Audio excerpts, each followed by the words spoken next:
Salut, alors bienvenue dans cette vidéo. Aujourd'hui on va analyser les différents marchés financiers pour trouver des opportunités de trading pour cette semaine. Donc on va commencer ici avec le pétrole. Le pétrole ici on a rebondi donc sur 84, on est toujours dans un range entre 94 et 84.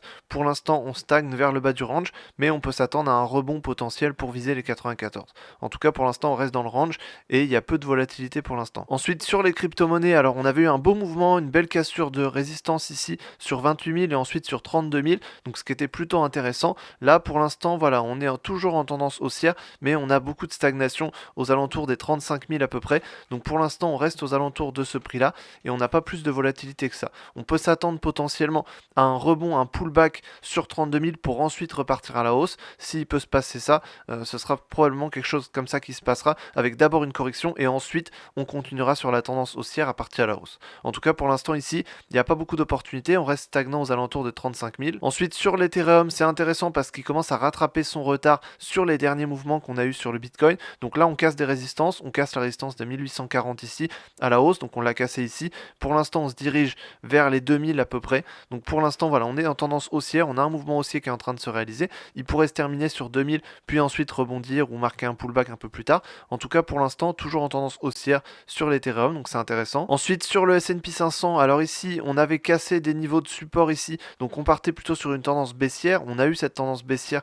assez légère et là on repart à la hausse, donc on rebondit sur ici 4120, on rebondit, on repart sur 4400 ici. Donc pour l'instant on est toujours dans une tendance haussière, on va viser les 4400 et si on les casse à la hausse, on partira ensuite sur 4600. Si on rebondit, on partira potentiellement sur un pullback sur 4200 pour ensuite repartir à la hausse. En tout cas, pour l'instant ici, on peut s'attendre à ce que la tendance haussière continue, mais à avoir une petite correction juste avant. Sur le CAC 40, ici, on rebondit sur le niveau des 7100, donc support qu'on a cassé à la baisse. On a cassé à la baisse, on revient ici marquer un pullback dessus, et là on rebondit sur 7100 pour partir directement sur 6800. Donc là, on part de 7100 et on va viser 6800 ici, objectif à la baisse. Ensuite, sur le Nasdaq, ici, on est à peu près dans le même cas de figure. On a eu une tendance baissière, on a rebondi sur un niveau de support, et là on repart à la hausse, direction 15 600. Ensuite, sur l'or, alors sur le gold ici, on avait eu pas mal de volatilité, on avait eu un bon mouvement haussier, on avait cassé les niveaux de résistance ici, on est arrivé sur la résistance des 2000, on s'est arrêté dessus, et pour l'instant on stagne aux alentours de 2000,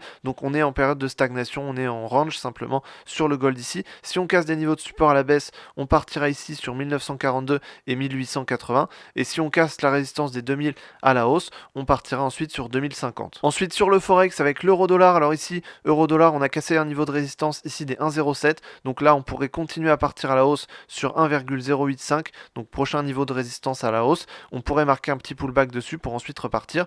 Sur le GBP USD, à peu près le même cas de figure, on a cassé ici le niveau des 1,23 avec une belle bougie haussière ici, et là on pourrait donc marquer un pullback, puis ensuite aller viser les 1,25 et 1,26. Ensuite sur USD-CHF, on est toujours dans un range entre 1,91 et 1,89, donc pour l'instant pas trop de nouveautés ici, ça se trade comme dans un range, donc le bas du range et le haut du range. Sur l'USD Yen ici, on a cassé un niveau de résistance à la hausse, mais on revient dessus, donc on a réintégré juste après, donc on pourrait revenir casser le niveau des 151. En tout cas pour l'instant on est dans un range entre 149 et 152. Sur AUD-USD c'est intéressant aussi, on est en train de casser la résistance des 0,65 à la hausse, donc on va marquer potentiellement un pullback dessus, puis ensuite on pourra repartir sur une tendance haussière, puisque là on a un début de tendance haussière, donc c'est intéressant. Sur l'USD CAD, on a à peu près la même chose en inversé, on casse ici le niveau des 1,37,5 à la baisse, on continue à la baisse, donc là on va marquer un pullback à la hausse, puis ensuite on pourra repartir dans la tendance baissière. Donc pour moi les meilleures opportunités de trading pour cette semaine, c'est sur l'euro-dollar avec la cassure à la hausse des 1,07